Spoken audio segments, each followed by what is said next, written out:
ప్రభు అయిన యేసుక్రీస్తు నామములో చేరవలసిన ప్రియులందరికీ శుభవందనాలు తెలియజేస్తున్నాను. ప్రియమైనటువంటి దేవుని వాళ్ళారా, దేవుడు మన జీవితంలో మరొక దినాన్ని అనుగ్రహించి ఆయన కొరకు బ్రతకడానికి, ఆయన కొరకు ఆలోచన చేయడానికి ఆయన చూపిస్తున్నటువంటి మహాప్రేమను బట్టి తండ్రి అయిన దేవునికి కృతజ్ఞతాస్తుతులు చెల్లించినటువంటి బద్దులమై ఉన్నాం. మరి తండ్రిని గణపరిచేటటువంటి కార్యక్రమంలో భాగంగా ఆయన కుమారుల ద్వారా మన కలయికలో దేవుని యొక్క వాక్యాన్ని ధ్యానించడానికి వీలుగా అంశాలను ఎన్నుకొని వాటిని ఆలోచిస్తూ ముందుకు వెళ్తున్నటువంటి పరిస్థితి మనకు ఉంది. అందులో భాగంగానే ఈరోజు కూడా నీవు దోషివా నిర్దోషివా? మామూలుగా దోషి అని కానీ నిర్దోషి అని కానీ ఎక్కడ మనకి ఈ తీర్పులు వెలువడుతుంటాయి అని అంటే, మనం నివసిస్తున్నటువంటి సమాజంలో కోర్టులు అనేటటువంటి న్యాయస్థానాలలో ఈ విషయాలు మనకి కనిపిస్తూ ఉంటాయి. లోకంలో జరుగుతున్నటువంటి అనేకమైనటువంటి సంఘటనలను మనం ఆలోచిస్తే, వాటిని గురించి ఆలోచిస్తూ బైబిల్లోకి వెళ్ళినప్పుడు చాలా చక్కగా వాటి విషయాలను పూర్తిగా అవగాహన చేసుకోవడానికి వీలవుతుంది. దాదాపుగా ఒక 4-5 సంవత్సరాలు వెనక్కి వెళ్ళి తమిళనాడు పరిపాలిస్తున్నటువంటి ముఖ్యమంత్రి అయినటువంటి జయలలిత గారి యొక్క జీవితాన్ని మనం ఆలోచించినప్పుడు, ఆమెకు మీద ఉన్నటువంటి అభియోగం మనకి తెలుసు. దాదాపుగా అక్రమ ఆస్తులు కలిగి ఉన్నదనేటటువంటి నెపంతో దాదాపుగా 10 సంవత్సరాల నుంచి కేసు కోర్టులో నడుస్తున్నా, ఒకనాడు ఆ కేసు కొలిక్కి వచ్చి కర్ణాటక ప్రభుత్వంలో ఉన్నటువంటి హైకోర్టు ఆమెను ఏం చేసిందని అంటే దోషిగా ప్రకటన చేసింది. ఎప్పుడైతే హైకోర్టు ఇచ్చినటువంటి ఆ తీర్పును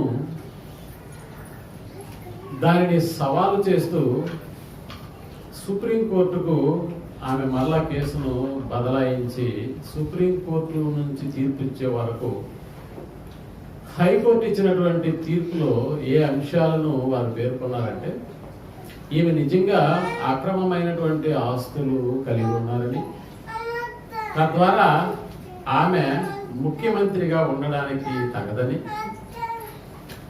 అంత మాత్రమే కాదు, తర్వాత వచ్చేటటువంటి ఎలక్షన్లో కూడా ఆమె పోటీ చేయడానికి వీలు లేదనేటటువంటి ఆజ్ఞలు జారీ అయ్యి జయలలితను ఎలా చేశారంటే ఓ దోషిగా పరిపాలన చేయడానికి అనర్హురాలుగా ప్రకటించారు.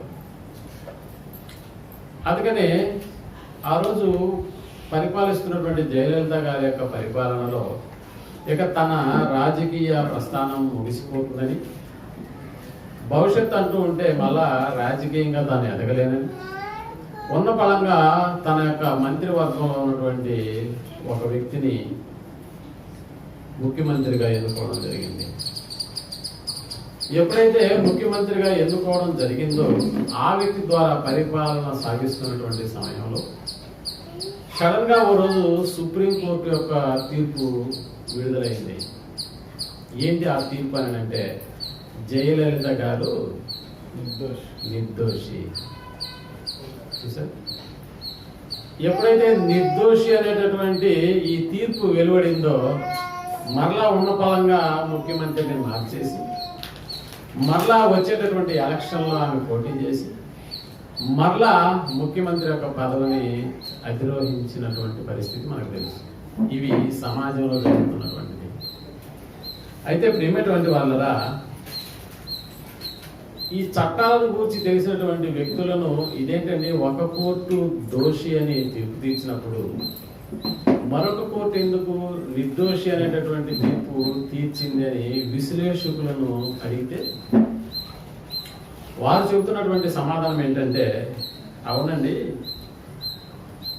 ఒక హైకోర్టు, ఒక స్టేట్లో ఉన్నటువంటి ఒక హైకోర్టు తీర్పు తీర్చిన తర్వాత దానికన్నా మించినటువంటి పై కోర్టు ఏదైతే ఉందో ఆ కోర్టుకు వీళ్ళు అప్పీల్ చేసుకున్నప్పుడు ఆ పై కోర్టు అనగా సుప్రీం కోర్టు అనేటటువంటి ఒక కోర్టు ఏదైతే ఉందో ఆ తీర్పును మాత్రమే పరిగణలోకి తీసుకుంటారు.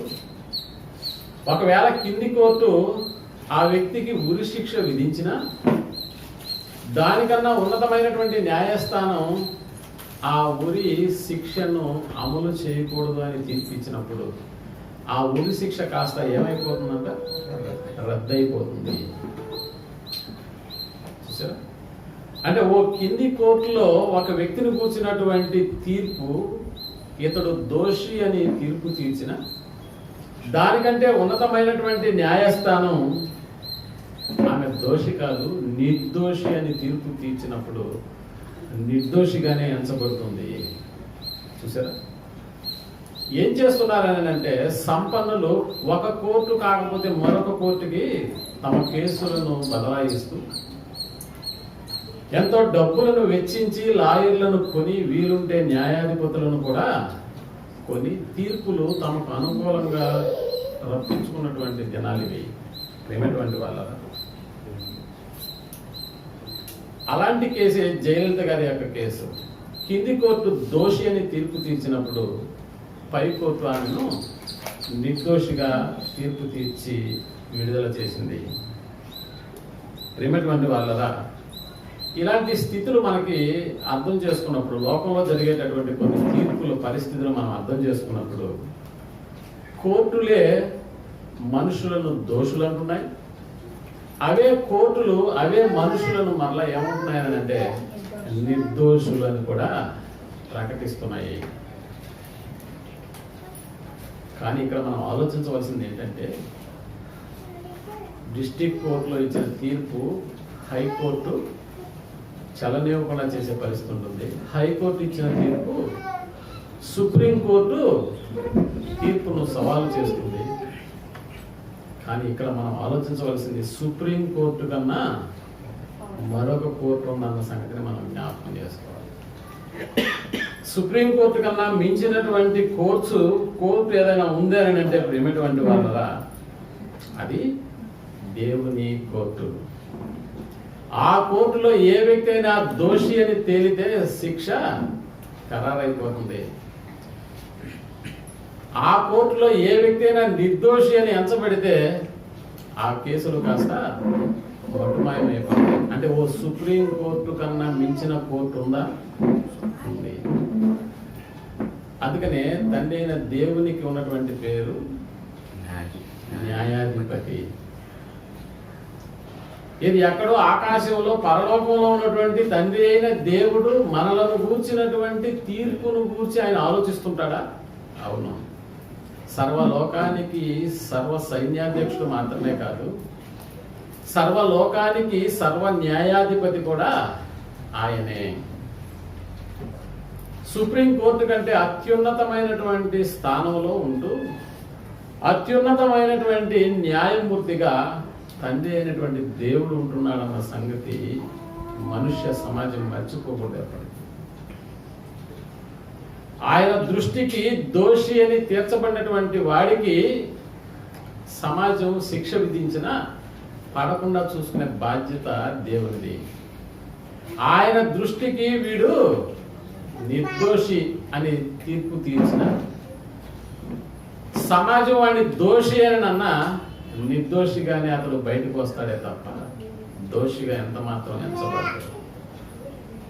అయితే ప్రేమటువంటి వాళ్ళరా తండ్రి అయిన దేవుని దృష్టికి నిర్దోషులుగా దోషులుగా ఉండేటటువంటి స్థితి ఎలా ఉంటుంది? అందుకనే అలాంటి సంచలనాత్మకమైనటువంటి తీర్పులు తండ్రి అయిన దేవుడు ఎన్నో తీర్చాడు లోకానికి. ఇది మరణించి వెళ్ళిపోయిన తర్వాత జరిగే తీర్పు గురించి కాదు సుమా. బ్రతుకున్నప్పుడే బ్రతుకులలో మనుషులు చేసినటువంటి కొన్ని కార్యక్రమాల విషయంలో అతడు దోష నిర్దోష అనేటటువంటి నిర్ణయాలకు సంబంధించిన తీర్పులు దేవుడు తీర్చాడు. అందులో ఒకటి క్రొత్త నిబంధనలో ఇప్పుడు మనం చదువుకున్నటువంటి లేఖన భాగాన్ని మనం పరిశీలన చేస్తే ఇందులో మనం పరిగణలోకి తీసుకునేటటువంటి అంశం ఏదైతే ఉందో మనకి దోషులు నిర్దోషులు అనబడేటటువంటి రెండు పదాలు మనకి కనిపిస్తున్నాయి. ఒకసారి చూద్దాం 12వ అధ్యాయం మత్తయి రాసిన సువార్త. ఆ కాలమందు యేసు విశ్రాంతి దినమున పంటశాలలో పడి వెలుచుండగా తన శిష్యులు ఆకలిగొని వెన్నులు త్రుంచి తినసాగిరి. ఏమిటి? ఆ కాలమందు యేసు విశ్రాంతి దినమున పంట చేలలో పడి వెళ్తున్నాడు. ఇప్పుడు మీరు ఆలోచించండి, ఈ సందర్భంలోకి వెళ్ళి మొదటి శతాబ్దపు కాలంలో యేసు వెనకాలే మనం ఉంటే ఈ పరిస్థితి చక్కగా మనకు అర్థమవుతుంది. ఆ కాలంలో అంటే యేసు ప్రభుల వారు బ్రతుకున్నటువంటి కాలాలలో శిశువులను వెంట పెట్టుకుని వెళుతూ పంట చేలలో పడి ఎందుకు వెళ్లాల్సిన పరిస్థితి ఏర్పడింది అని ఆలోచిస్తే కొన్ని ప్రాంతాలకు త్వరగా మనం చేరుకోవాలనుకుంటే ఆ ప్రాంతాలకు సంబంధించి కొన్ని రహదారులు ఎలా ఉంటాయి? షార్ట్ కట్లు ఉంటాయి. రోడ్లో పోతేనేమో చాలా దూరం వెళ్లాల్సి వస్తుంది. కొన్ని ఊర్లకు మనం పంట చేలలో గుండా వెళ్ళామనుకో చాలా తక్కువ దూరంలో ఆ ఊరిని చేరుకోవచ్చు. అలాంటి పరిస్థితి. అందుకని పంట చేలల్లో పడి వెళుచుండగా, ఎందుకు పంట చేలలో పడి వెళుతున్నారు? ఏం రోడ్లు లేవా? ఉన్నాయి. అసలే విశ్రాంతి దినం. ఎక్కడికి వెళ్ళాలి? సమాజ మందిరంలోనే తప్ప బయట ఉండాల్సినటువంటి స్థితి కాదు ఆ రోజులు. త్వరగా ఎక్కడికి వెళ్ళిపోవాలి? అసలే విశ్రాంతి దినం. విశ్రాంతి దినంలో ఎక్కడికి వెళ్ళిపోవాలి? ఇప్పుడు వీళ్ళందరూ సమాజ మందిరంలోకి వెళ్ళిపోవాలి. ఆ హడావుడిలో ఏం చేస్తున్నారంటే వీళ్ళు పంట చేలలో పడి వెళ్తున్నప్పుడు ఆ పంట వెన్నులతో ఉంది.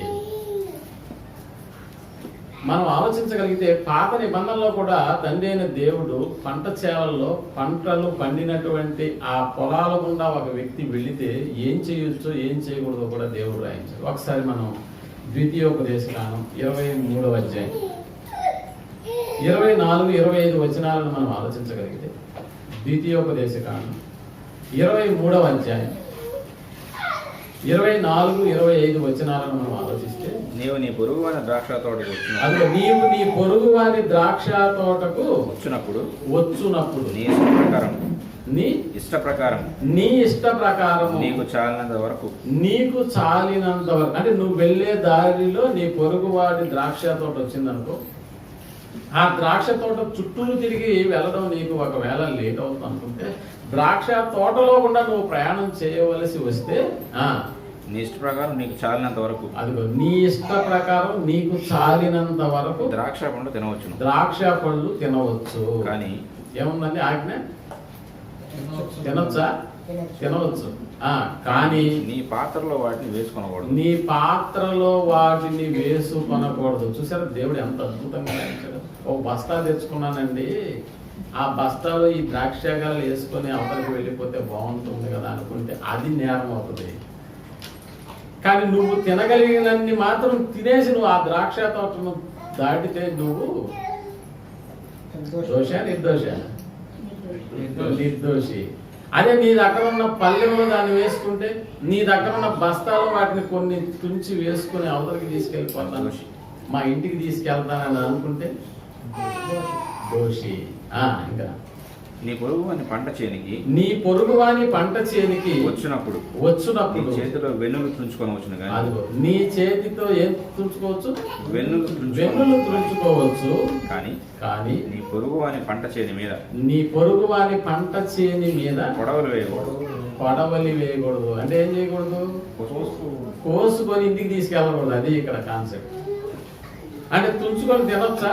మహా అంటే ఎంత తింటారండి? ద్రాక్ష. ఆ మధ్య ఒకసారి ఒక స్నేహితుడు పిలిచాడు, మా టెంకాయ తోకుంది రాగానైనా. చాలా కాలం క్రితం వెళ్ళాను. బోర్డు కాయలు కోసాడు. ఎన్ని నీళ్ళని తాగుతాం అక్కడ? తాగలమా? ఓ టెంకాయ తాగితేనే ఆటోమేటిక్గా మనకి కడుపు నిండిపోతుంది. నువ్వు తాగినన్ని తాగు, తిన్నంత కొబ్బరి తిను అన్నాడు. తాగితే ఎన్ని తాగలం, తింటే ఎంత కొబ్బరి తినగలం? చూసారా? ఇంటికి తెచ్చుకోవడానికి వీలు లేదు. ఇంటికి తెచ్చుకుంటే నువ్వు ఏమవుతావో తెలుసా? దోష అవుతావు. అక్కడే తింటే నిర్దోష అవుతావు. దేవుడు ఎంత అద్భుతంగా తినేటటువంటి వాటి విషయంలో, అది పొరుగువాని తోటైనా కూడా చాలా చక్కటి పద్ధతులను అమలు చేయమని ఆదేశించాడు తిన్నటువంటి.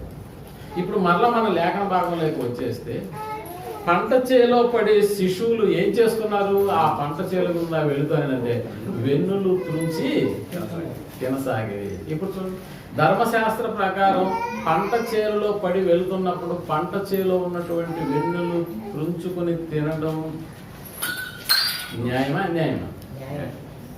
న్యాయం. కానీ ఆ తర్వాత వచనంలోకి వచ్చి మనం ఆలోచిస్తే, పరిసయ్యులు అది చూచి ఇదిగో విశ్రాంతి దినమున చేయకూడనిది నీ శిశువులు చేయుచున్నారు చెప్పగా, ఎప్పుడైతే వెన్నులు తులుచుకొని తిని అలా రోడ్డెక్కేశారో లేదో, ఎదురుగ్గా ఎవరున్నారో తెలుసా? పరిసయ్యులు ఉన్నారు. ఒక్క నిమిషం వాళ్ళందరినీ ఆపి, ఏమయ్యా ఎంతమంది జనాలను ఎంతేసుకొని వెళుతున్నావు శిశువులను, అసలు వాళ్ళు చేసిన కార్యక్రమం ఏంటో తెలుసా? అసలే ఈరోజు విశ్రాంతి దినము. విశ్రాంతి దినమున చేయకూడనిది చెయ్యడమే ఒక నేరం అయితే, చేయకూడనిది చేస్తూ ఉన్నటువంటి వారికి సహకారాన్ని అందించడం కూడా నువ్వు చేస్తున్నటువంటి నేరము అని ఎవరిని అభియోగంలోకి తీసుకొచ్చేశారు? యేసు ప్రభువు వారిని తీసుకొచ్చారు. చూసారా? నిజంగా ఓ లాయర్ ఎలా కేసుని ఆలోచిస్తాడని అంటే, అప్పటి వరకు జరిగినటువంటి కేసు వివరాలను గురించి ఆలోచిస్తూ ఈ కేసును గెలవడం ఎలా. మీరు ఏ లాయర్ దగ్గర కన్నా వెళ్తే ఆయన రూమ్ గది చుట్టూ ఏముంటాయి తెలుసా? పుస్తకాలు. ఏం పుస్తకాలు అనుకుంటున్నారు అది? లా అంటే చట్టానికి సంబంధించిన బుక్ ఒకటే ఉంటుంది. అది ఏ సెక్షన్ ఏం చెప్తుందో తెలుస్తుంది. కానీ ఆ ఏ సెక్షన్ లో ఏ కేసు ఎలా వాదించారో, ఏ కేసుకు సంబంధించినటువంటి తీర్పు ఎలా వెలువడిందో కూడా బుక్స్ ఉంటాయన్నమాట. సో తన దగ్గరకు వచ్చినటువంటి కేసు యొక్క తాలూకు వివరాలు, ఏ తీర్పును ఇంతకు ముందు గతంలో ఎలా తీర్చారన్నదానికి ఎవిడెన్సెస్ గా చాలా పుస్తకాలు ఆయన రూమ్ లో మనం చూస్తూ ఉంటాం. అంటే ఒక లాయర్ ఆలోచిస్తే, ఈ కేసు గతంలో ఏ స్టేట్ లో అయినా ఇలాగ జరిగిందా? ఒకవేళ జరిగితే ఆ స్టేట్ లో ఉన్నటువంటి ఆ కోర్టు ఏమని తీర్పిచ్చింది అన్నదాన్ని పరిగణలోకి తీసుకుంటారు. ఇప్పుడు చూడండి, ఇప్పుడు పరిసయ్యులు దేనిని పరిగణలోకి తీసుకున్నారు? ధర్మశాస్త్రములో చెప్పబడినటువంటి విశ్రాంతి దినాన్ని కూర్చున్నటువంటి మాటను పరిగణలోకి తీసుకున్నారు. అంటే వీళ్ళు కూడా లా తెలిసినటువంటి వాళ్ళ, ధర్మశాస్త్రపు పద్ధతిని తెలుసుకున్నటువంటి వాళ్ళు. అందుకనే ఓ చట్టాన్ని దేవుడు మనకి ఇచ్చాడు కదా, ఆ చట్టం ప్రకారం మీరేం చేస్తున్నారు ఇప్పుడు అన్నారు. ఎందుకు దేవుడు ఇచ్చినటువంటి చట్టం ఏంటి? విశ్రాంతి దినానికి సంబంధించి లేవీకాండం 23వ అధ్యాయం 3వ వచనాన్ని మనం ఆలోచించగలిగితే, లేవియాకాండం 23వ అధ్యాయం 3వ వచనాన్ని మనం ఆలోచించగలిగితే, 6 దినములు పనిచేయవలను, 6 దినములు పనిచేయవలెను, వారము వారము 7వ దినం విశ్రాంతి దినము, 7వ దినమున విశ్రాంతి దినం, 7వ దినం వారం 7వ దినము ఎలాంటి దినం? అది విశ్రాంతి దినము. అది పరిశుద్ధ సంఘపు దినము, అది పరిశుద్ధ సంఘపు దినము. అందులో మీరు ఏ పని అయినను చేయకూడదు.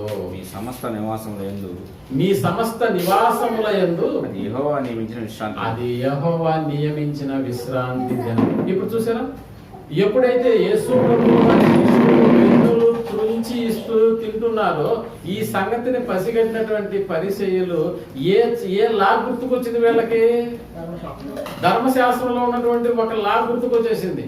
ఓ పాయింట్ ను గుర్తుకు తెచ్చుకుంటున్నారు. ఏంటంటే విశ్రాంతి దినమున ప్రయాణం చేయకూడదు. నెంబర్ 1, విశ్రాంతి దినమున ఏం చేయకూడదు? అసలు తినకూడదు. ఇంటికి ఎవరైనా గెస్ట్ వస్తే ఆ రోజు ఏం పెట్టకూడదు? వారికి పెట్టొచ్చా? పెట్టకూడదు. అలాంటిది మీ వాళ్ళు ఏం చేశారు? ఇప్పుడు వెన్నులు త్రుంచి తినడం ఇది మహానేరంగా పరిగణించబడింది. చూసారా? అందులో వీళ్ళు అంటున్నది ఎవరితో అని అంటే యేసు ప్రభుల వారితో. నిజంగా యేసు ప్రభుల వారితో మాట్లాడి గిలాయించుకోవడం సాధ్యమవుతుందా? ఎవరికైనా సాధ్యమవుతుందా? ఆఫ్టర్ ఆల్ పరిచయం ఎంతండి? అందుకని పరిసయ్యులతో చెప్తున్నటువంటి మాటను మనం ఆలోచించగలిగితే యేసు ప్రభుల వారు అదే ధర్మశాస్త్రంలో ఉన్న మరొక లాను తీసుకొచ్చాడు వాళ్ళ ముందుకి. చూసారా, అదే ధర్మశాస్త్రంలో క్రొత్త నిబంధన ఇంకా మనకి సంపూర్తి కాలేదు కాబట్టి ఇప్పుడు ఎక్కడైతే దోషులని తీర్చబడినటువంటి లాను వాళ్ళు తీశారో బయటికి, యేసు ప్రభుల వారు కూడా అదే ధర్మశాస్త్రంలో ఉన్నటువంటి మరొక లాను బయటికి తీశాడు. ఏంటలా ఇప్పుడు చూడండి. పరిశీలన చూసి ఆయన వారితో ఇట్లా నేను తానును తనతో కూడా ఉన్న వారును ఆకలి కొని ఉండగా దావీదు చేసిన దాని గురించి మీరు చదవలేదా? అదిగో, తానును తనతో కూడా ఉన్న వారును ఆకలి కొని ఉండగా దావీదు చేసిన దానిని గూర్చి మీరు చదవలేదా? అతడు దేవుని మందిరం ప్రవేశించి వీళ్ళు ఎలా తీసుకొచ్చారంటే లేవికాండం 23 వచనంలో ఉన్న లాన్ని తీసుకొచ్చారు. ఇప్పుడు యేసు ప్రభుల వారు అదే ధర్మశాస్త్రంలోకి వెళ్ళి ఏ లాన్ని తీసుకొస్తున్నాడు చూడండి. తానును తనతో కూడా ఉన్నవారు ఆకలి కొని ఉండగా దావీదు చేసిన దానిని గురించి మీరు చదవలేదా? అతడు దేవుని మందిరములో ప్రవేశించి తప్ప ఎవరో దావీదు గారు దేవుని మందిరంలోకి ప్రవేశించి యాజకులే తప్ప తానైనను తనతో కూడా ఉన్నవారైనను తినకూడని సముఖపు రొట్టెలు తినేను. ఎవరు తినకూడదు అసలు? దేవుని సముఖంలో యాజకులే తినాలి వాటిని. యాజకులు కాకుండా ఎవరైనా తింటే, అది ఒక యాజకుడు ఇవ్వగా మరొకడు తింటే, ఇప్పుడు యాజకుడు ఏమైపోవాలి? ఆ యాజకుడు తినే రొట్టెలు తింటున్న మనిషి కూడా ఏమైపోవాలి? దోషిగా ఎంచబడతాడు. అంతే కదా. సో ఈ విషయంలో ఏం జరిగింది ఆ రోజు అని అంటే, ఇదిగో దావీదు సముఖపు రొట్టెలు తినేను మరియు యాజకులు విశ్రాంతి దినమున దేవాలయంలో విశ్రాంతి దినమును ఉల్లంఘించి నిర్దోషులై ఉన్నారు. ధర్మశాస్త్రం చదవలేదా? నిర్దోషులై ఉన్నారు. ఎవరు? యాజకులు నిర్దోషులై ఉన్నారని మీరు ధర్మశాస్త్రమందు చదవలేదా అన్నాడు. మరలా గారికి ఏలా గుర్తు చేసినాడు యేసు ప్రభుల వారు? మీరు చెప్పిన లా ప్రకారం శిశువుల్ని ఏమన్నారు? మీరు దోషులు అని మీరు తీర్పు తీర్చేశారు. ఇప్పుడు యేసు ప్రభుల వారు చెప్తున్నటువంటి మాట ప్రకారము ధర్మశాస్త్రంలో దేవుడిచ్చినటువంటి తీర్పును, అందులో దావీదుకు రొట్టిచ్చినటువంటి యాజకులను ఏం చేశాడని అంటే నిర్దోషులుగా దేవుడే తీర్పు తీర్చాడు కదా. మరి మీరు మనుషులను ఇలాంటి ఓ చిన్న పదాన్ని తీసుకుని ఎలా మీరు దోషులని ప్రకటిస్తారు అని చెబుతూ మీరు మరియు యాజకులు విశ్రాంతిని దేవాలయంలో విశ్రాంతిని ఉల్లంఘించి నిర్దోషులైనారని మీరు ధర్మశాస్త్రం చదవలేదా?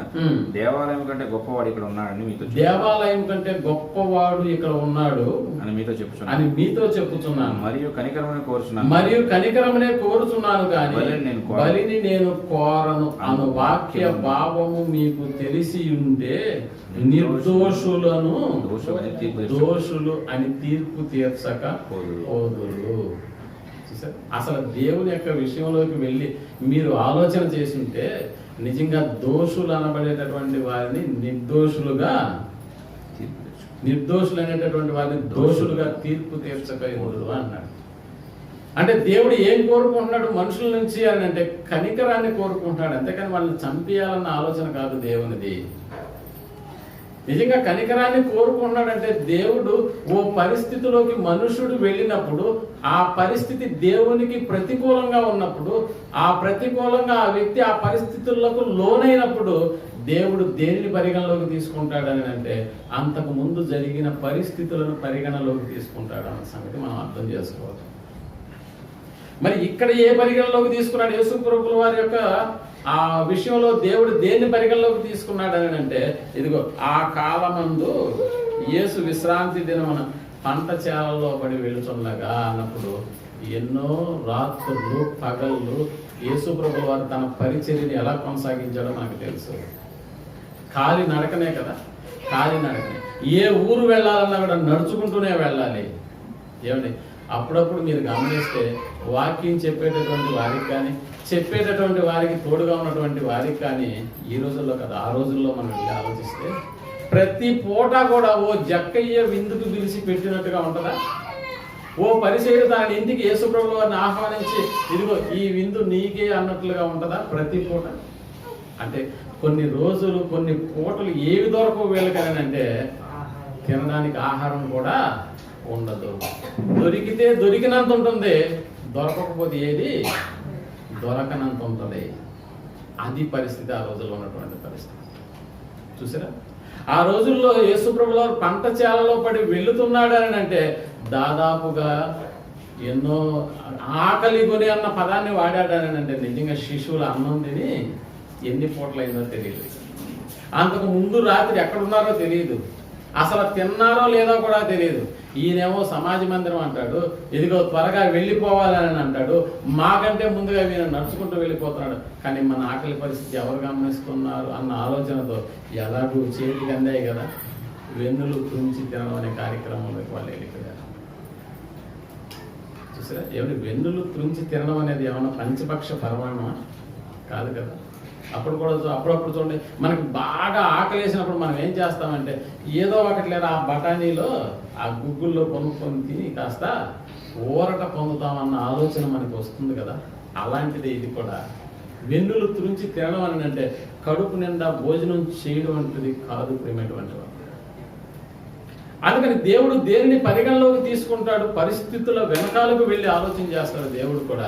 వీళ్ళు వెళ్తున్నటువంటి స్థితి ఏంటి, వీరు ఉంటున్నటువంటి పరిస్థితి ఏంటి, మరి ముఖ్యంగా ఆకలి విషయంలో పరిగణలోకి తీసుకున్నాడు. కాబట్టి అక్కడ వాళ్ళు వెన్నులు త్రుంచి తిన్నా కూడా దేవుని దృష్టిలో వాళ్ళు ఎలా తీర్పు తీర్చబడ్డారని అంటే నిర్దోషులు.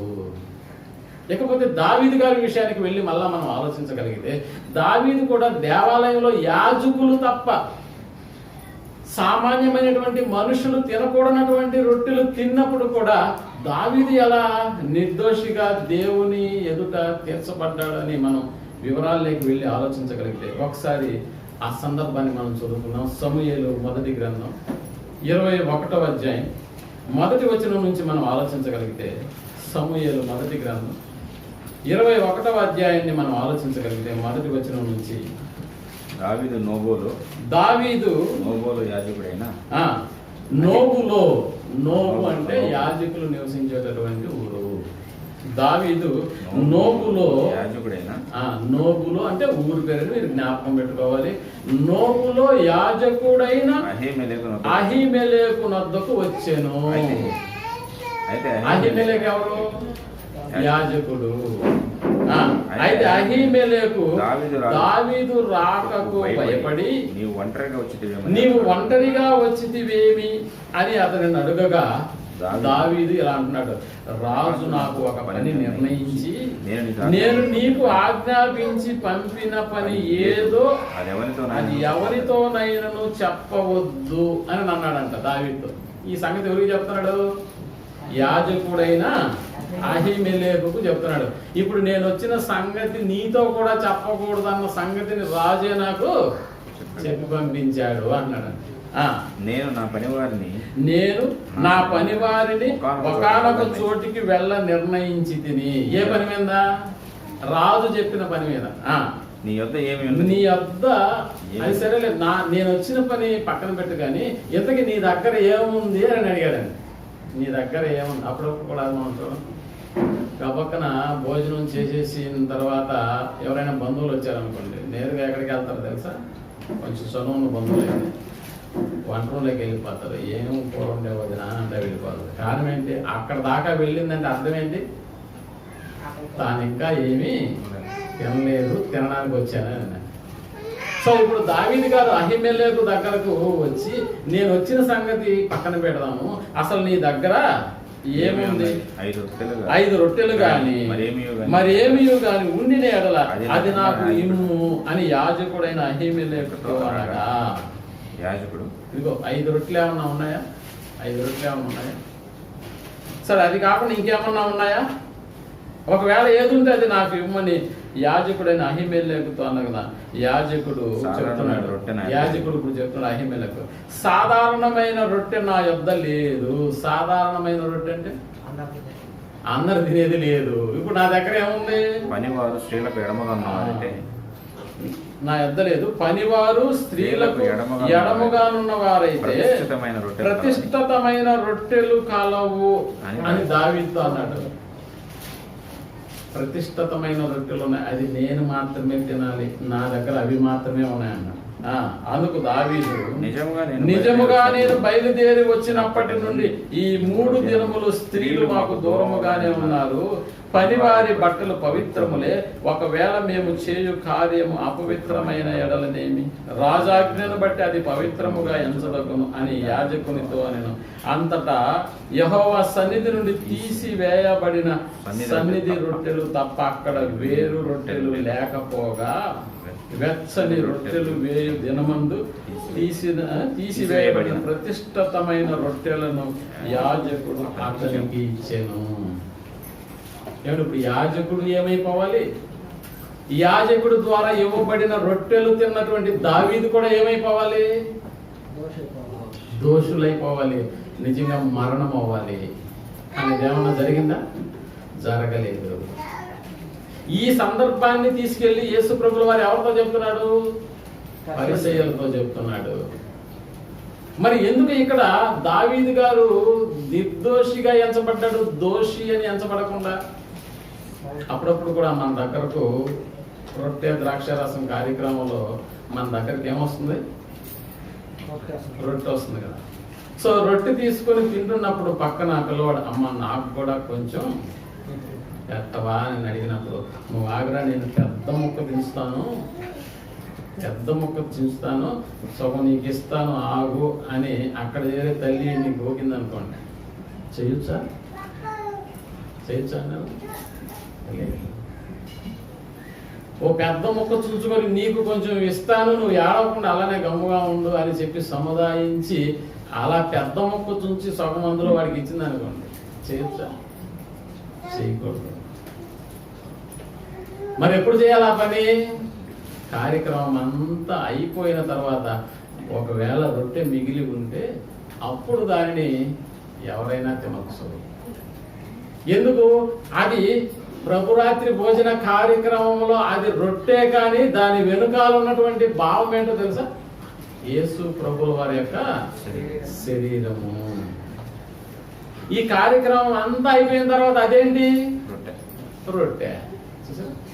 ఎప్పుడు తినొచ్చు, ఎప్పుడు తినకూడదో కూడా మనకంటూ ఒక అవగాహన ఉన్నప్పుడు దేవుడు సముఖంలో ఉన్నటువంటి ఆ సముఖపు రొట్టెలను యాజకుని ద్వారా అడ్డికి పీల్చుకొని తిన్నటువంటి పరిస్థితుల్లోకి వెళ్ళి ఆలోచిస్తే, దేవుడు సముఖపు రొట్టెలు తిన్నాడని కాదు కానీ, యాజకుడే తనకి ఇచ్చాడన్నటువంటి నెపం కాదు కానీ, అంతకు ముందు దావీదు గారు ఎన్ని దినముల నుంచి ఆహారం లేకుండా ఉన్నాడో తెలుసా?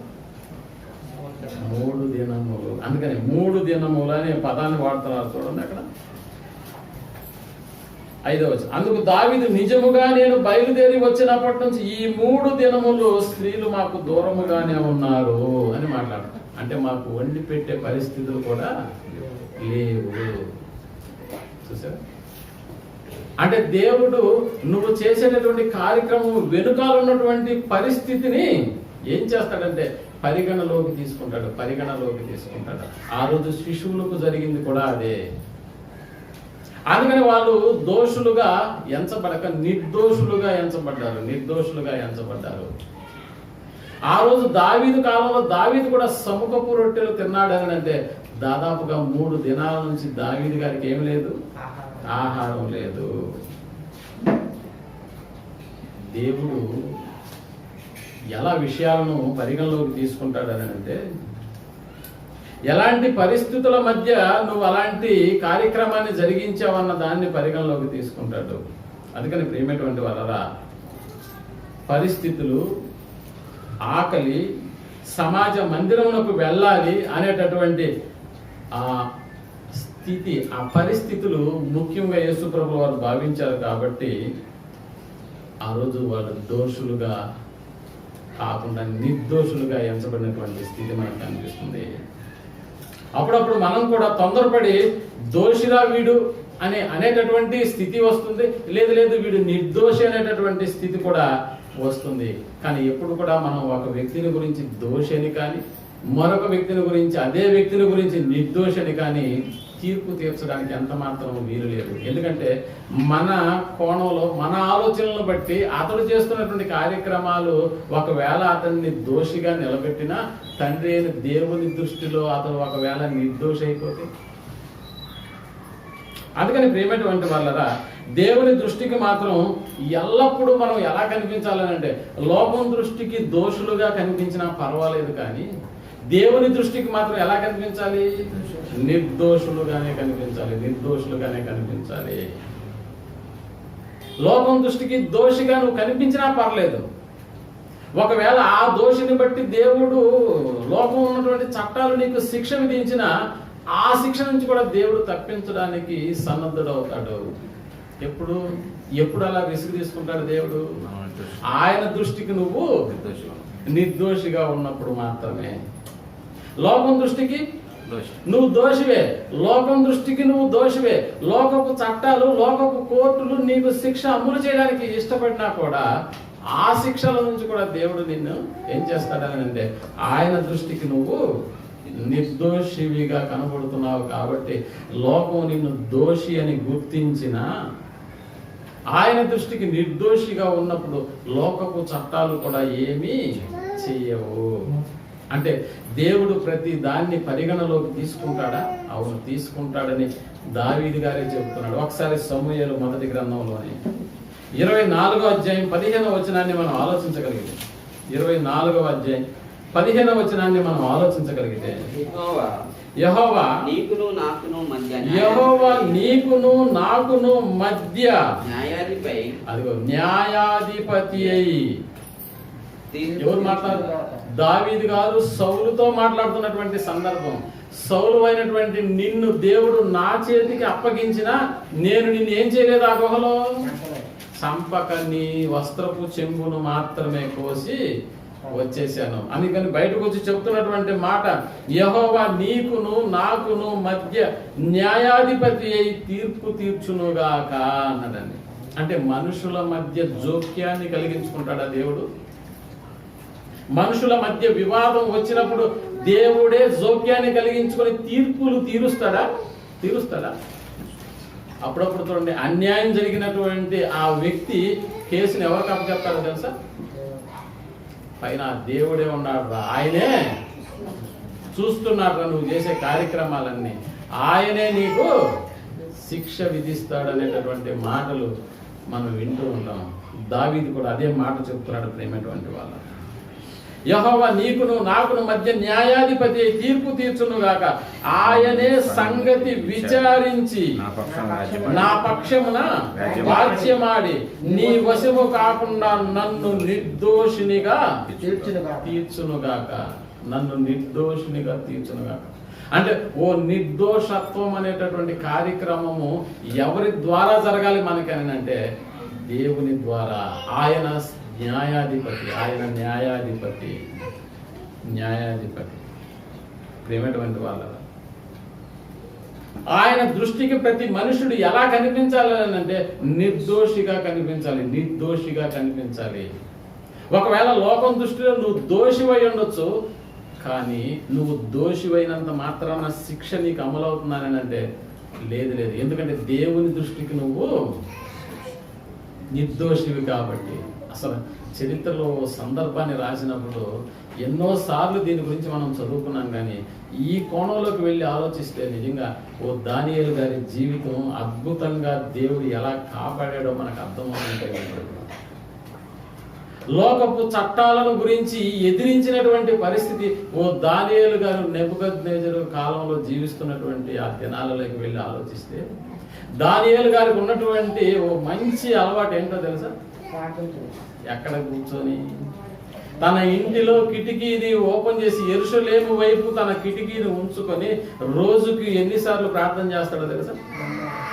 3 సార్లు.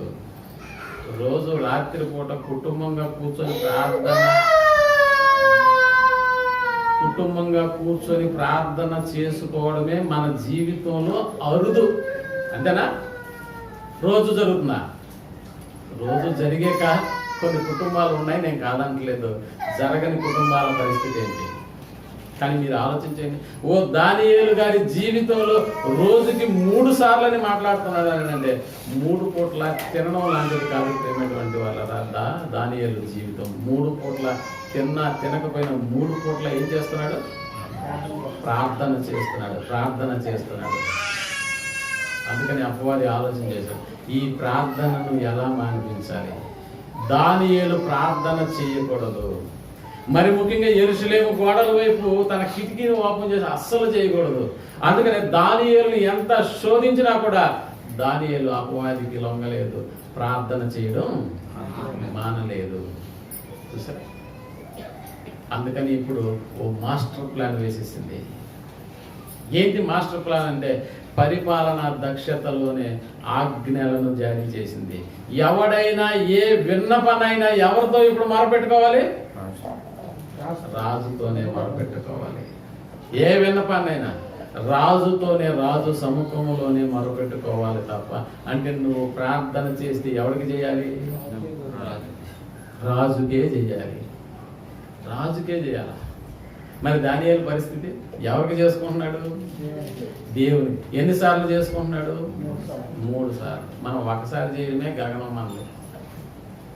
అందుకని ప్రియమైనటువంటి వాళ్ళరా, మన విన్నపాలు రాజుకు తప్ప మరి ఎవరికి చెప్పుకోవడానికి వీలు లేదన్న రాజాజ్ఞ అధికారపూర్వకంగా బయలుదేరింది. ఆ రోజు రాజ్యంలో ఓ చట్టంగా అమలు చేయడానికి రాజ్య అధికారులు, భటులు సన్నద్ధమైపోయారు. అయినా దానియేలు తాను ప్రార్థన చేయడం మానలేదు.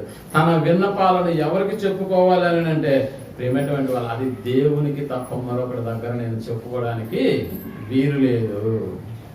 మీరు ఆలోచించి, ఒక చట్టాన్ని ఆ చట్టంలో ఉన్నటువంటి పౌరులు అతిక్రమిస్తే ఏమవుతుంది? ఓ చట్టాన్ని ఆ చట్టం కింద పరిధిలో ఉన్నటువంటి ఓ వ్యక్తి అతిక్రమిస్తే ఏమవుతుంది? అతనికి శిక్ష ఖరారవుతుంది. ఇంతకీ ఆ రోజుల్లో ఉన్నటువంటి ఆ స్థితిలో ఆ చట్టాన్ని వ్యతిరేకించినటువంటి దానియేలుకు ఏ శిక్ష? రోజు సింహపు గోనులోకి పడవేయాలి. రాజు దగ్గరకు వచ్చేసినారు, ఇదిగో రాజా, నీకు తప్ప మరొకటికి ఏ విన్నపము చేయకూడదని మీరు ఆజ్ఞ చేసినప్పటికీ దానియేలు ఏం చేస్తున్నాడో తెలుసా? యెరూషలేము వైపు కిటికీలు ఓపెన్ చేసి 3 సార్లు దేవునికి మొరపెడుతున్నాడు. ఇప్పుడు దేవుడు మీరే కదా రాజా అన్నాడు. ఇంత చేస్తున్నాడా దానియేలు? మరి అలాగైతే అతడు ఆజ్ఞను ఏం చేశాడు? అతిక్రమించాడు. ఆజ్ఞను అతిక్రమించాడు. రాబోయే రోజుల్లో కూడా ఇప్పుడు ఉన్నటువంటి చట్టాల ప్రకారం రాబోయే రోజుల్లో కూడా సువార్తను అంటే వాక్యాన్ని ప్రకటించనివ్వకుండా ఉండే చట్టం వస్తుందా?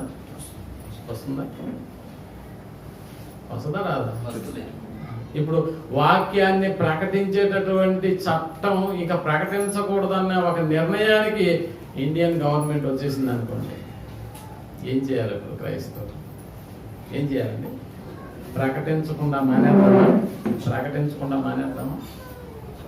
ప్రకటిస్తేనేమో కాల్చివేత, ప్రకటించకుండా ఉంటేనేమో దేవునితో వైరం ఏర్పడు. అందుకనే దేవుడు లోకపు చట్టాలను ఎదిరించడానికి కూడా ఓ చక్కటి ఉపాయాలను క్రైస్తవులకు అందించాడు. ఏంటో ఉపాయం తెలుసా? ఒకవేళ అలాంటి చట్టమే వస్తే, వాక్యాన్ని ప్రకటించకుండా ఉండే చట్టమే వస్తే, ఇప్పుడు క్రైస్తవుడిగా నువ్వు నేనేం చేయాలో తెలుసా? వాక్యాన్ని ప్రకటించవలసిన అవసరత అస్సలు లేదు.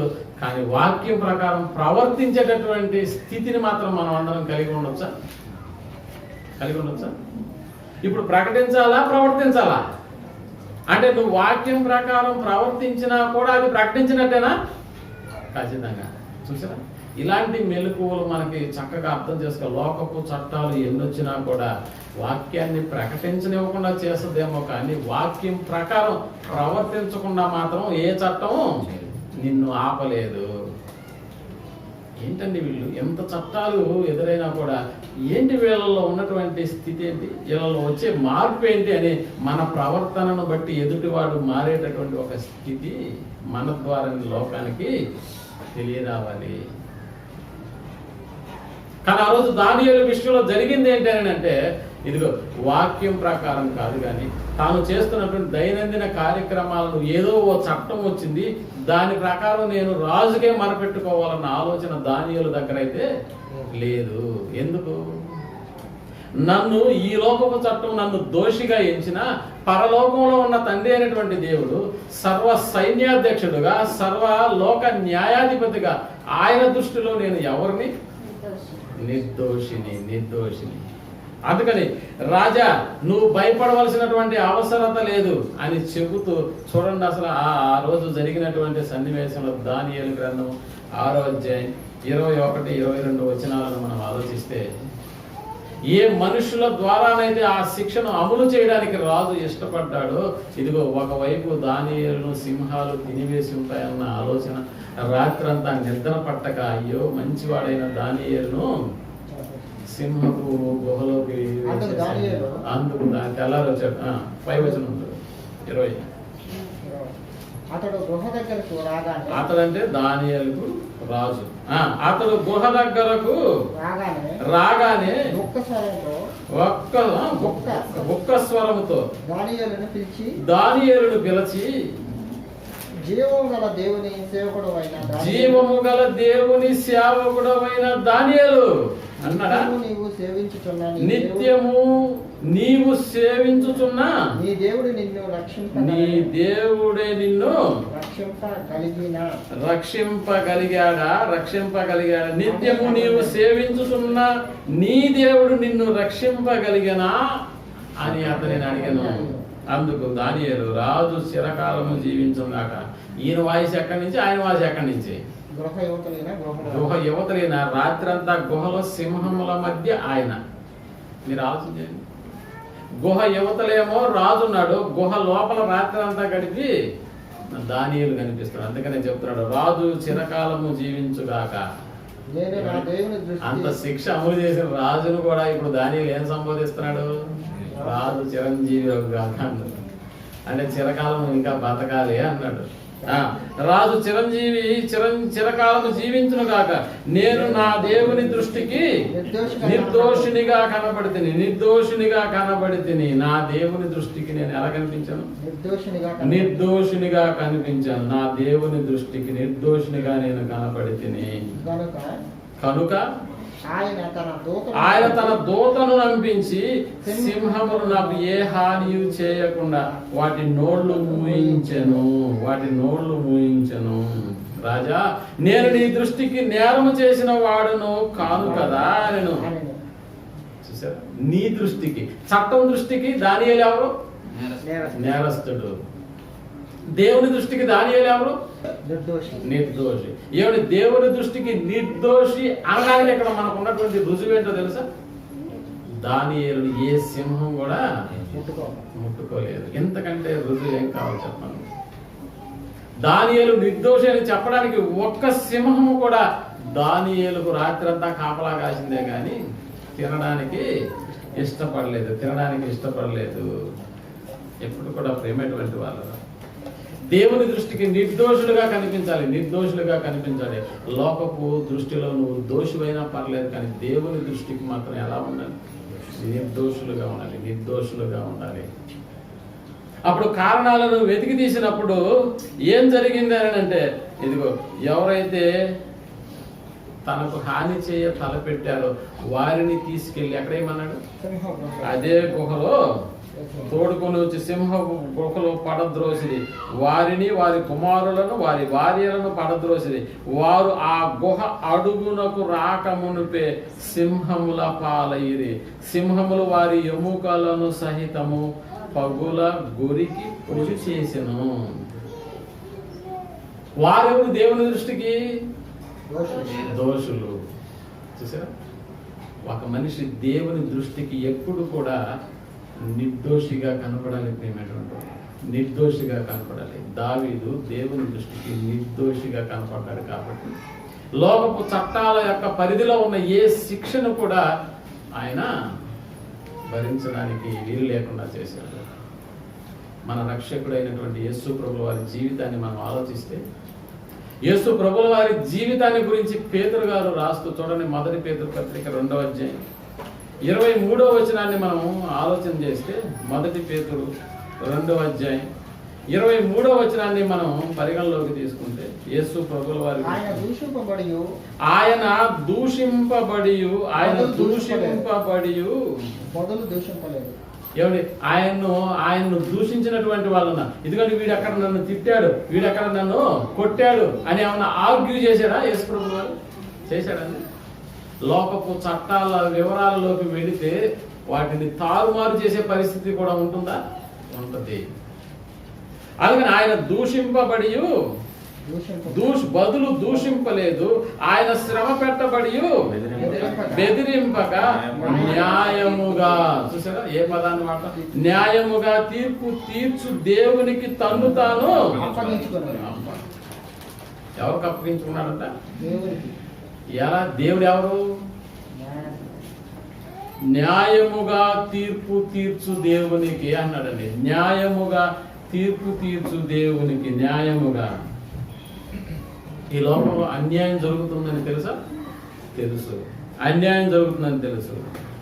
అందుకని యేసు ప్రభుల వారు ఎవరి వైపు చూస్తున్నారని అంటే దేవుని వైపు చూస్తాడు. ఎందుకంటే దేవుడు న్యాయమే జరిగిస్తాడు. పిలాతు దగ్గర నిలబడినప్పుడు యేసు ప్రభుల వారి పరిస్థితిని చూడండి. ఏమన్నాడు పిలాతు? ఏమన్నాడు? ఏంటి, నాతో ఏమైనా చెప్పవా అని అంటున్నాడండి. ఎవరు? పిలాతు. నాతో ఏమైనా చెప్పు, నువ్వు చెప్పే దాన్ని బట్టి నేను నీ శిక్షను ఏం చేయొచ్చు? తగ్గించవచ్చు. ఆ శిక్షను నేను రద్దు చేయొచ్చు, అమలు చేయొచ్చు. ఏదైనా మాట్లాడవయ్యా, ఏదైనా మాట్లాడు, నేను ఏదైనా చేయడానికి నాకు ఏముంది? అధికారం ఉంది అన్నాడండి పిలాతు. అందుకు యేసు ప్రభువు వారు ఏమన్నా తెలుసా? పిచ్చోడా, పిలాతు, నువ్వు అధికారం ఉందని నువ్వు అంటున్నావు, అసలు ఆ అధికారము నీకు పై నుండి ఇస్తేనే కానీ నువ్వు కూడా దాన్ని అమలు చేయలేవు అన్నాడండి. అంటే అధికారం కూడా ఎక్కడి నుంచి రావాలి? ఇప్పుడు సర్వోన్నతమైన న్యాయస్థానం నుంచి రావాలి. సర్వోన్నతుడైనటువంటి న్యాయాధిపతిగా ఉన్న దేవుని దగ్గర నుంచి వస్తేనే కానీ దాన్ని నువ్వు అమలు చేయవు. నీతో చెప్పుకుంటే ఏంటి, నీతో చెప్పుకోకపోతే ఏంటి? నేను నా కన్న తండ్రి దృష్టికి నేను ఎలా కనిపిస్తాను? నిర్దోషిగా ఉన్నా. అందుకని ఈ లోకపు చట్టాలు నన్ను ఏమీ చేయలేవు. ఎందుకంటే నేను నా తండ్రి ఇష్టానుసారంగానే ఇక్కడికి వచ్చి బ్రతుకుతున్నాను. ఆ ఇష్టంలోనే ఇక్కడ సిలువ వేయబడి ఉండాలని రాయబడి ఉంది కాబట్టి నేను గమ్ముకున్నాను. కానీ ఆయన దృష్టికి నేను ఎలా కనిపిస్తున్నాను అంటే నిర్దోషుడిగా కనిపిస్తున్నాను. మీరు అనుకోవచ్చు, యేసు ప్రభుల వారు నిర్దోషిగా కనిపిస్తే సిలువ ఎందుకు వెక్కాలి అని అంతే కదా. యేసు ప్రభుల వారు దేవుని దృష్టికి నిర్దోషే అయితే సిలువలో ఆ గాయాలు ఎందుకు, ఆ దెబ్బలు ఎందుకు, ఆ రక్త మాంసాలు కలిగినటువంటి ఆ శరీరంతో సిలువని ఎక్కడం ఎందుకు అని మీరు అనుకోవచ్చు. అది దేవుని చిత్తం ప్రేమైనటువంటి వాళ్ళు. ఇప్పుడు యేసు ప్రభుల వారు నిర్దోషి అనడానికి గల కారణం ఏంటో తెలుసా? 3వ దినం ఆయన మరణములో నుండి మళ్ళా ఎక్కడికి వచ్చాడు? తిరిగి లేచాడు. ఇంతకంటే నిర్దోషి అని చెప్పడానికి ఇంకేం సాక్ష్యం కావాలి చెప్పండి? అప్పుడప్పుడు కొంతమంది జైలుకి వెళ్తారు, ఎంతో డబ్బులు వెచ్చించి బెయిల్ పైన బయటకు వస్తారు. అంతేనా? బెయిల్ పైన బయటకు వచ్చిన వాడి పొజిషన్ మీరు ఆలోచన చేయండి. అక్కడి నుంచే మేళతాళాలు, స్వీట్లు, బాంబులు, అంటే తారాజువులు, ఏదో పరాయి దేశం నుంచి విమానం దిగి వస్తున్నట్లుగా అందరికీ ఫోజులు. ఏది బెయిల్ పైన వస్తేనే ఎంత హడావుడి. మరి మరణంలో నుంచి లేచి వచ్చినోడికి ఏం చేయాలి? మరణంలో నుంచి పోనీ బెయిల్ పైన వచ్చినటువంటి వాడు ఏమన్నా నిర్దోష కాదు కదా, దోషే కదా. అదే బెయిల్ ఇచ్చాడంతే కొద్ది రోజులు. ప్రేమటువంటి వాళ్ళ యేసు ప్రభుల వారు లోకం ఆ రోజు యేసు ప్రభుల వారిని ఏ విషయాల్లో దోషి అని నిర్ధారించి శిక్ష ఖరారు చేసిందని అంటే, అమ్మో ఈయన ఎవరో తెలుసా? దేవదూషణ చేశాడండి ఇతడు. యేసు ప్రభుల వారిని నిలబెట్టి ఆయన మీద మోపినటువంటి నేరాలు ఇతడు దేవదూషణ చేశాడు. అంత మాత్రమేనా కాదు, రాజు ఉండగా ఇతనే ఏమంటున్నాడు? నేను రాజుని అన్నాడు. రాజరాజు అది కూడా కాదు, ఇతడు ఆ దేవాలయాన్ని పడగొట్టండి 3 దినాలలో మరలా నేను నిర్మిస్తానన్నాడు. నేరాలు ప్రేమటువంటి వాళ్ళ నేరాలు. అందుకనే ఏమన్నారో తెలుసా, ఆ నేరాలను బట్టి ఇతడిని ఏం చేయాలి, సిలువ వేయండి, సిలువ వేయండి, సిలువ వేయండి అని కేకలు వేస్తారు. దానియేలన్న సింహాల బోనులో నుంచి మరణం లేకుండా బ్రతికే వచ్చాడేమో కానీ యేసు ప్రభుల వారు మరణంలోకి వెళ్ళి బ్రతికి సజీవుడుగా మనుషుల మధ్య మరణాన్ని జయించి 50 దినాలు గడిపాడు. ఏది గొప్ప ఆలోచించండి. ఓ దానియేలు నిర్దోషిని ఎంచబడ్డాడు దేవుని దృష్టిలో, మరణం చూడక సింహాల గుహలో నుంచి బయటకు వచ్చాడు. ఓ యేసు ప్రభుల వారు నిర్దోషిని ఎంచబడ్డాడు, మరణాన్ని జయించి మరి ఈ లోకంలోకి తిరిగి వచ్చాడు. ప్రేమటువంటి వారు అందుకని ఆలోచించారు, దేవుడు ఎప్పుడు కూడా న్యాయంగా తీర్పు తీరుస్తాడు, న్యాయంగా తీర్పు తీరుస్తాడు. ఇంతకీ నువ్వు దోషివా నిర్దోషివా? ఇన్ని సంగతులు పరిశీలించిన తర్వాత మన విషయానికి వచ్చి మనం ఆలోచన చేస్తే ఇప్పుడు దేవుని దృష్టికి నేను ఎవరిని? దోష నిర్దోష.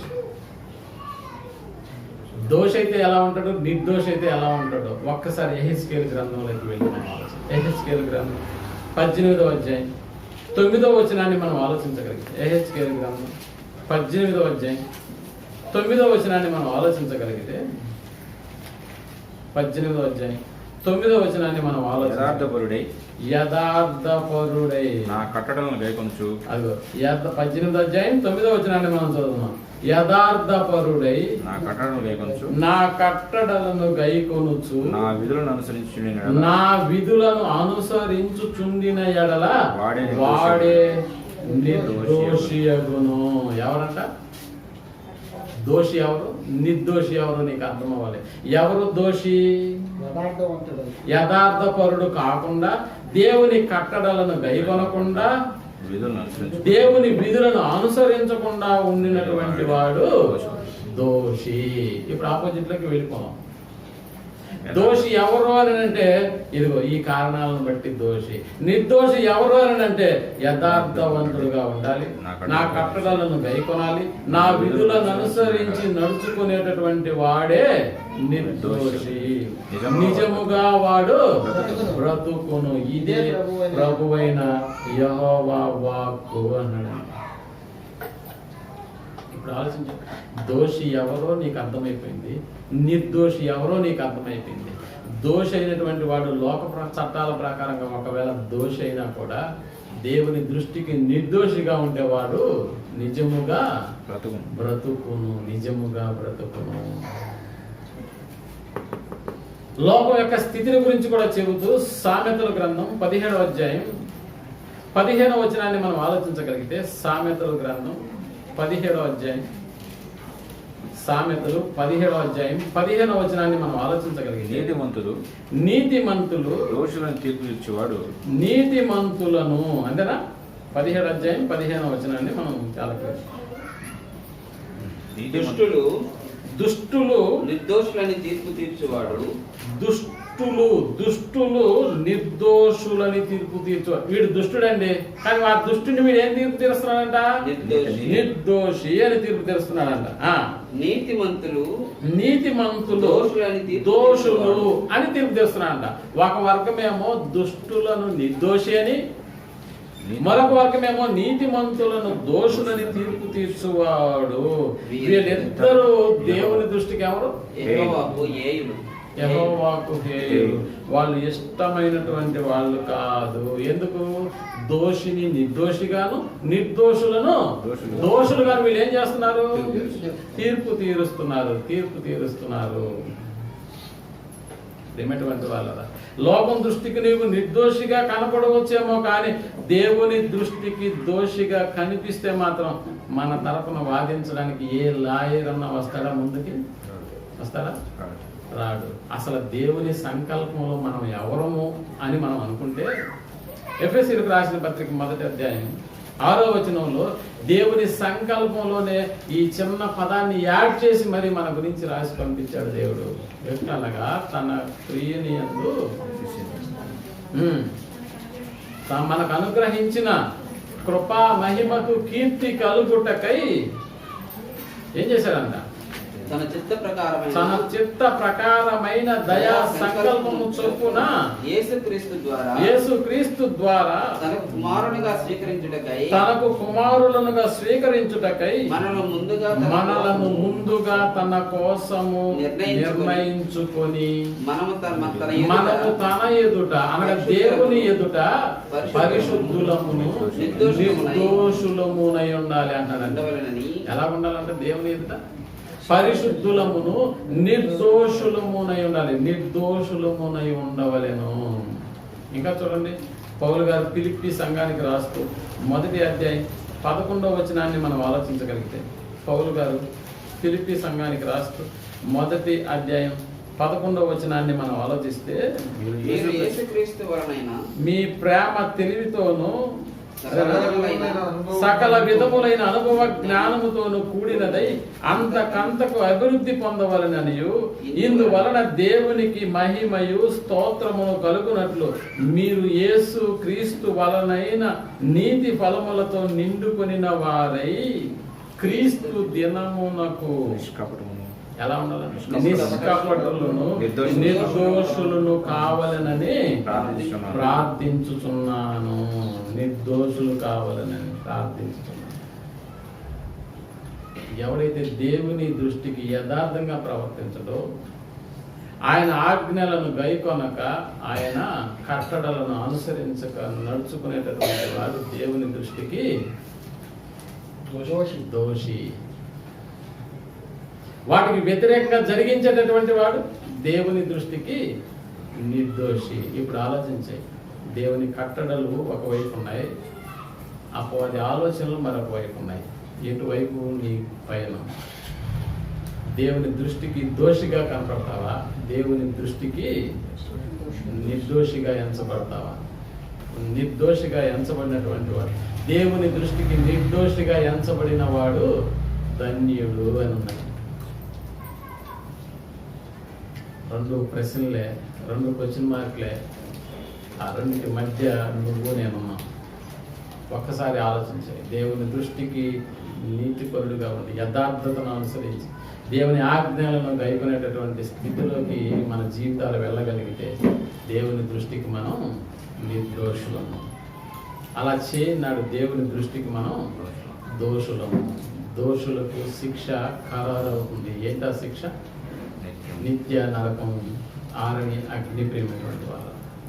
దేవుని దృష్టికి ఎప్పుడు మనం నిర్దోషులుగానే కనపడాలని దేవుడే సంకల్పించారు. కాబట్టి మన జీవితం ఎప్పుడు కూడా నిర్దోషులుగా ఉండడానికి నిలబెట్టుకుని మరణించే వరకు ఆయన బ్రతుకునిచ్చిన ఆ దేవునికి నమ్మకంగా బ్రతికి ఈ బ్రతుకును ముగించాలని కోరుకుంటూ ప్రార్థన చేస్తాం. దయగలిగిన మా కన్న తండ్రి, ఈ కృపను బట్టి మీరు ఇస్తున్న ఆయుష్కాలాన్ని బట్టి ఈ లోకంలో ఎవరు దోషులు ఎవరు నిర్దోషులు అనేటటువంటి విషయాలను మేము పరిగణలోకి తీసుకొని వారింటి మధ్య మమ్మల్ని మేము ఉంచుకొని ఆలోచించినప్పుడు మీ దృష్టికి మేము దోషులమా నిర్దోషులమా అనే సంగతిని గురించి పరిశీలన చేశాం. మాకు అన్ని దోషాలే కనిపిస్తున్నాయి.